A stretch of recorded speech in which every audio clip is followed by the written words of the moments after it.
From Charlie getting backlash after facing racist accusations. I completely misunderstood what the motivation could have been for this video, and for that, I'm sorry. To PackGod getting exposed for faking his videos. I've just simply never said that. I've never said that in my videos ever. Those words have never came out of my mouth. These are the times when fans turned against beloved YouTubers. Starting with the self-proclaimed king of YouTube roasts.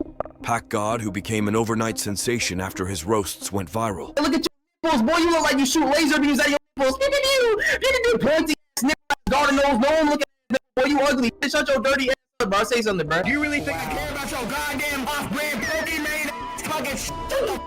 You gonna get your goddamn Fortnite playing, doo-doo fart spraying, cringy e-girl portraying, ugly face displaying, body built like a mutant nigga, Morat got on the bad jeans. You were born in the wrong format. Shut up. You suck at Fortnite. You got no personality. You build like an oppressed toilet brush. You're annoying as and nobody cares about you or any of your viewers. So shut the up. But despite gaining millions of followers and skyrocketing to fame, everything would change when YouTuber FlazeFire exposed him for faking his videos. If you look in the description of any of his packing videos, you may come across a small line buried right at the bottom that says, "This is not real bullying. This is made for entertainment purposes only." PackGod vs Emo Girl promoting their Instagrams. PackGod vs Emo Girl 2 promoting their e-dating Discord. PackGod vs Cosplaying E-Girl promoting their TikTok. Her Mom Walked In promoting her YouTube. PackGod vs Omegle Furry promoting his TikTok. PackGod vs Furry Discord promoting every single furry's TikTok. You did not just find their social media. They told it. FlazeFire then drew attention to the fact that, without the fancy editing, the actual moments are just extremely awkward. What you're really seeing when you consume content from the PackGod channel is a recording of a Discord call. And when you cut out the aids, it is extremely awkward. Are you barking? Are you barking? No, you wanna get loud in this? Shut up, boy, you like a velociraptor in a toilet bowl. Yo, Autumn, stop barking. Just stand there with your mouth down, But you like a velociraptor in a clogged toilet bowl. But you like an off-brand Ben 10 character. Now you ain't Ben 10, you Steven 9. Get your on where you like you got expelled from barking at your lunch lady. Shut your ass up, but you ain't from Jurassic Park. You came from the prehistoric playground. But then FlazeFire pointed out a problem with PackGod's fanbase. It is extremely easy to come up with insults for women. They don't even need to be good, they just need to be directed towards women. And the Sigma Red Pill toddlers will go, W's! PackGod W! L women! And the numbers agree with me, because if we look at PackGod's most popular videos, there is a lot of booby. Genuinely, no joke. On PackGod videos, there's kids in the comments asking PackGod to help with their bullies. Definitely tells you about his audience. PackGod reminds me of a chihuahua, not going to lie. All bark and no bite in a small 5'1" package. PackGod is the online equivalent of plugging your ears and going, "I can't hear you." All the 7-year-olds gonna be mad with this one. Not one to hold back. PackGod wasted no time and took to the comments to set the record straight. The reason why I have to put the social media ats of people in the description is because I have to get people's consent to post the video, and a lot of times the only way they will allow it is if I plug them. But as expected, this did nothing to stop the hate. Instead, he ended up becoming the internet's new favorite meme.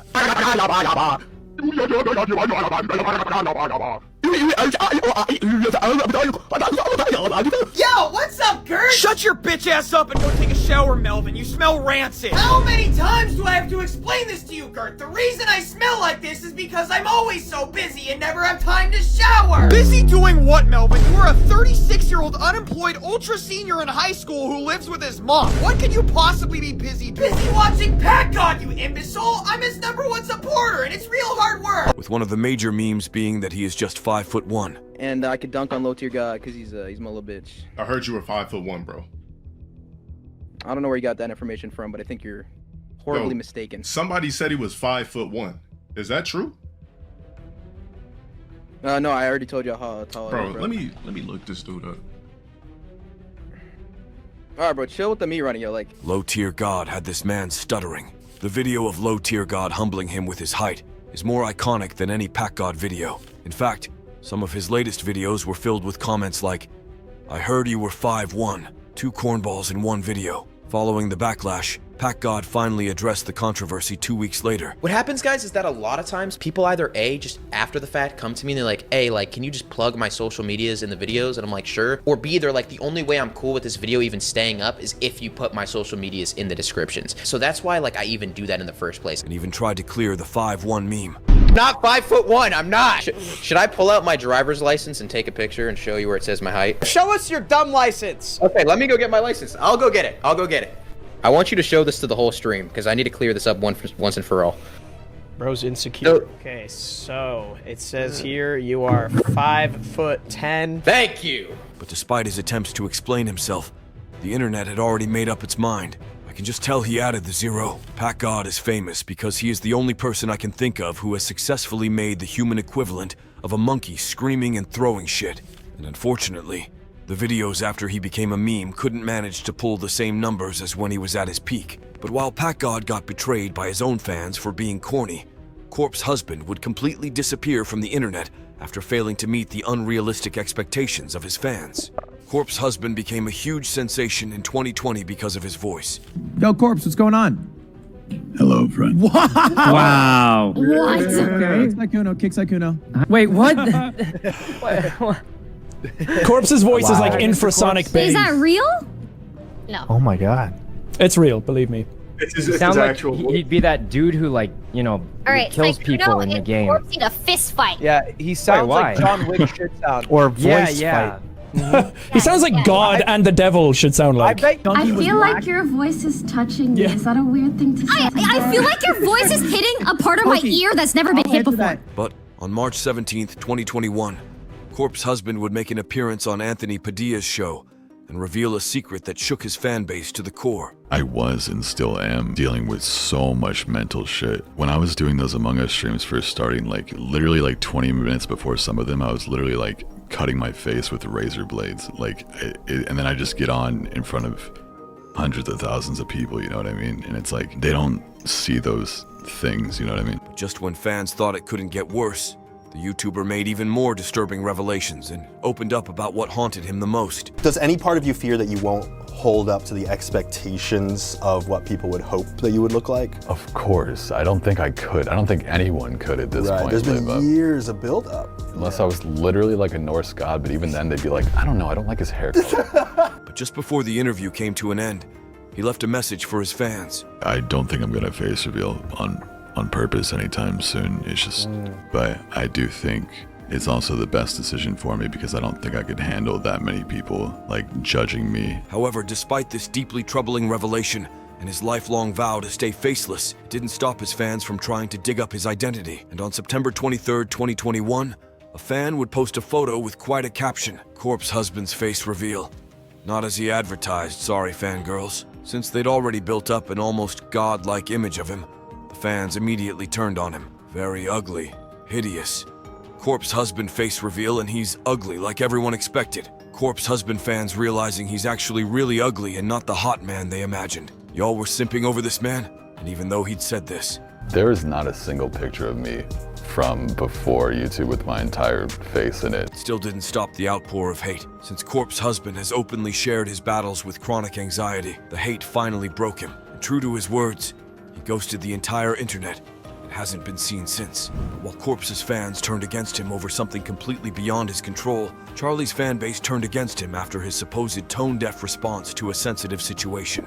On May 18, 2023, controversial YouTuber iDubbbz, known for his iconic series Content Cop, released a video apologizing for his previous racist and supposedly inappropriate content. I am responsible for creating a lot of hurtful and damaging content on this channel, and I've also created a culture of apathy and, I don't know, a lot of like cruelty as well. Like, you know, some of the videos I've made have been very not edgy. I don't think they you know, some of these videos were edgy. I think they were just outright cruel. But while many applauded his decision, Charlie would take to his platform to question why an apology was even necessary. I feel like his perspective on it is very warped by the way the internet has evolved over the years.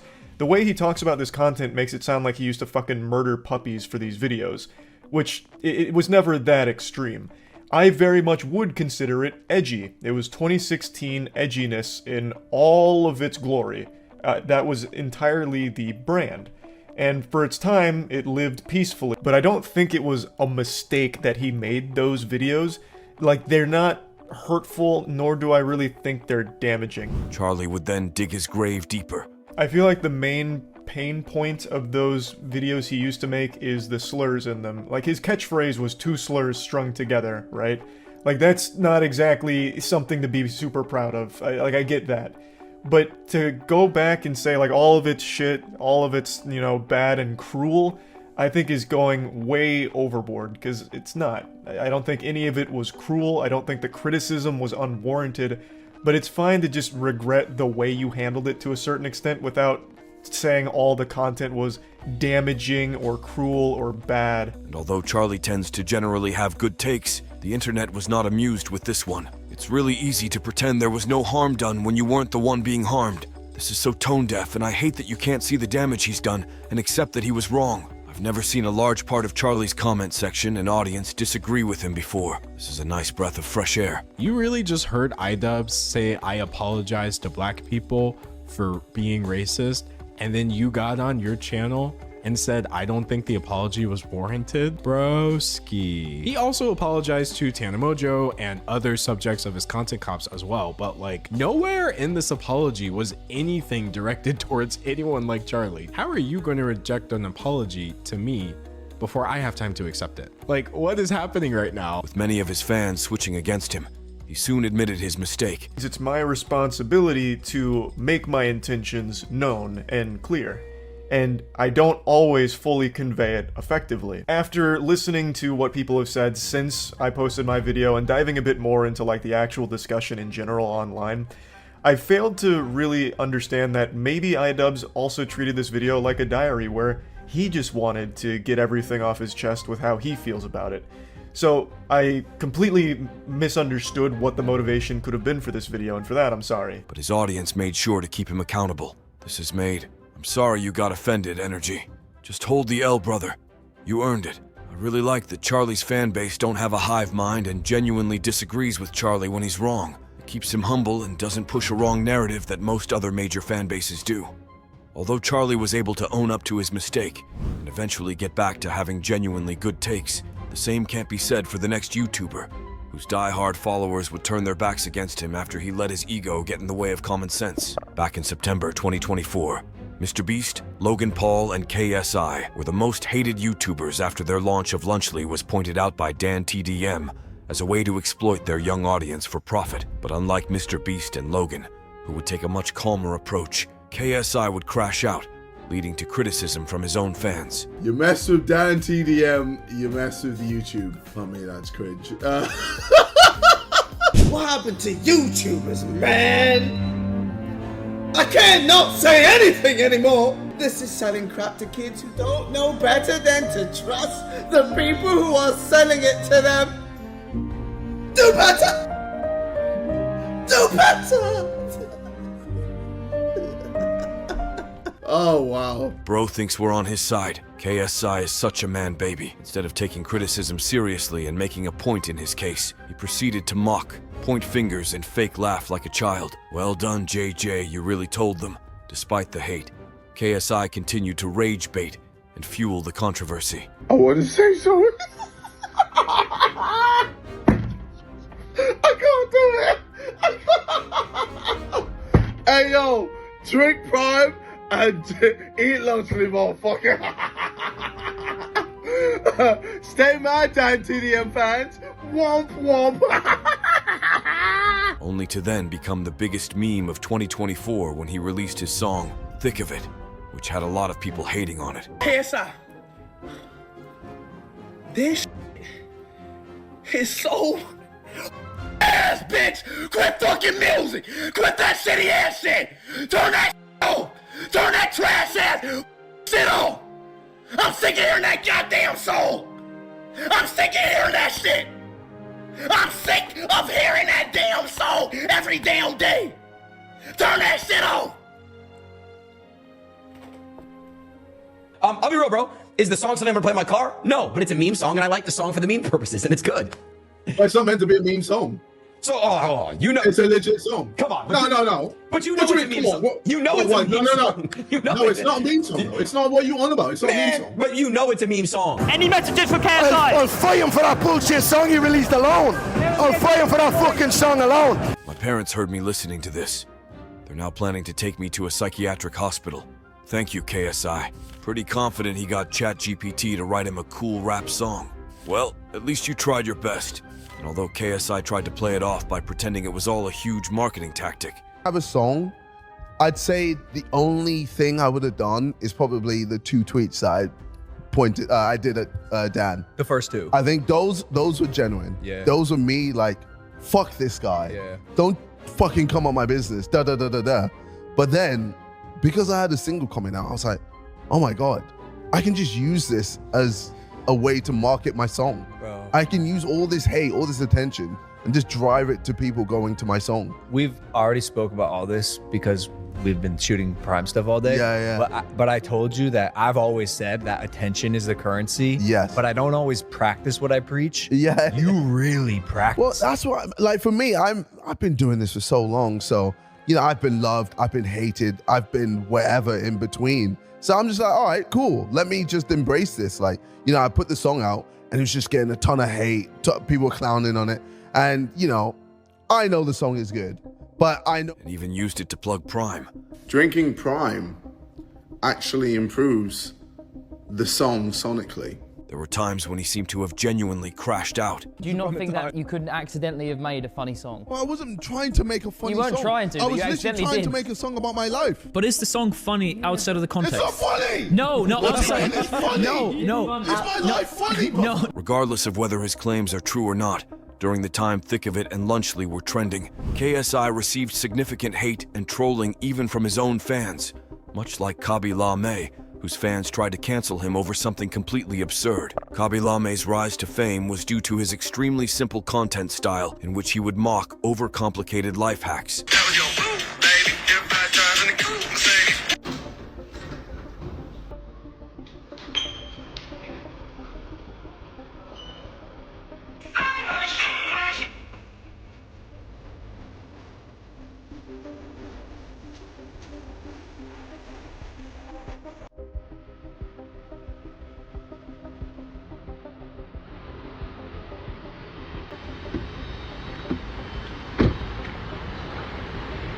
Although initially he was praised for creating universally loved content, soon people started calling him out.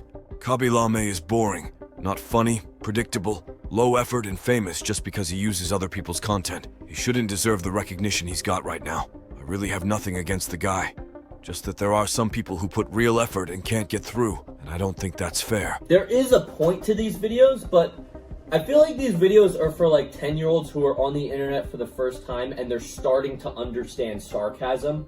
Like, these are like baby starter videos for 10-year-olds. There's no point. There's literally no point to him making this video. Like, he's saying the most, he's showing the most obvious things and there's no inkling of comedy to it. It's the same thing every single time. Honestly, Khaby's videos were funny at first, but the joke got old after a while, with some of his videos getting comments like, "Alright bruh, pack up now. Bro put the fries in the bag." But things would get worse for him. In October 2021, when Khaby Lame would find himself in hot water after sharing a completely innocent post, "Say no to racism." This would be followed by another video and a caption that urged his fans to take a stand against racism.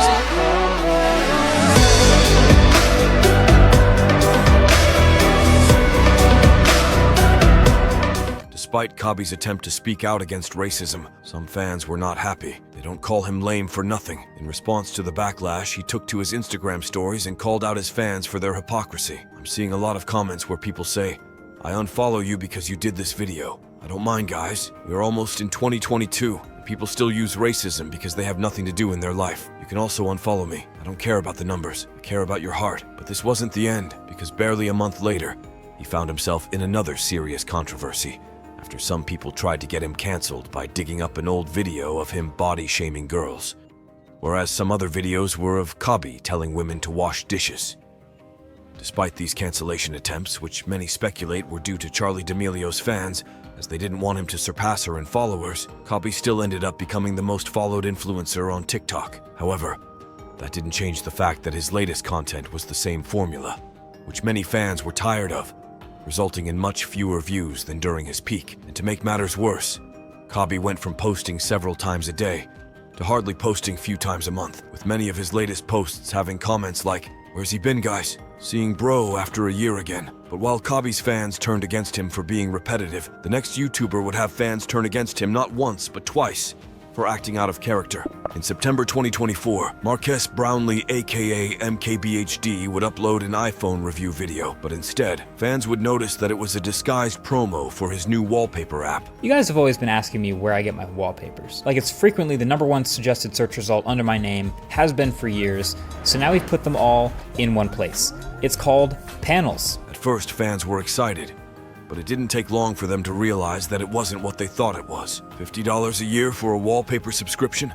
Definitely needs some of what he's smoking. Honestly, if I found $50 just lying on the sidewalk, the last thing I would spend it on would be a wallpaper app. Every now and again, you'll see a collection that you have to pay for. And I have to say, some of them are very expensive. Like this one is 4 fairly similar looking digital images for $7.99. But instead of considering his audience, Marques tried to justify the hefty price tag by claiming that the product wasn't for everyone. Dog, the target market for this is insanely small. Most people don't download a wallpaper app. This is for those who have been asking. If you are not into it, don't worry about it. To make matters worse, a month later, Marques found himself in hot water again after he got caught speeding through a school zone at 96 miles per hour and then trying to cover it up. But it didn't stop there, as fans started to dig up multiple cases where Marques was pulled over for repeating the same offense. Hey, how you doing, Alpine Police? Could I get your license, registration, proof of insurance? All right, what's your name? Marquez. Your first name? Marquez, M-A-R-Q-U-E-S. M-A-R-U-S. Hi. Hi. Can I get your license, registration, insurance? You have 2 points on your license. Yes, you're being audio and video recorder. License, insurance, registration, please.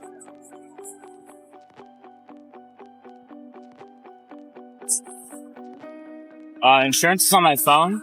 MKBHD is having a horrendous 2024 PR run, so I've been speeding for about 6 months now. Seeing as this was his second major controversy within a few months, and with fans starting to lose faith in him, Marques was forced to drop an apology video. Unfortunately, that was a total misjudgment on my part. I spent way too much time, well, way more time on the product review than actually explaining the app itself, which it needed its own explanation. So people didn't really understand. I didn't really properly explain the features or what it did, why it existed, or why it even had a premium price tier. And it had a bunch of other issues at launch to begin with. So there was a clip in that video, since removed, of POV driving a Lamborghini and accelerating to over 90 miles an hour in a 35 mile an hour zone. It's just stupid and dangerous, not just for the actual act, which was stupid and dangerous, but also for the potential precedent that it could set. Although things eventually went back to normal for Marques, it was surprising how quickly his own fans turned against him, truly proving how easily a beloved YouTuber can become hated.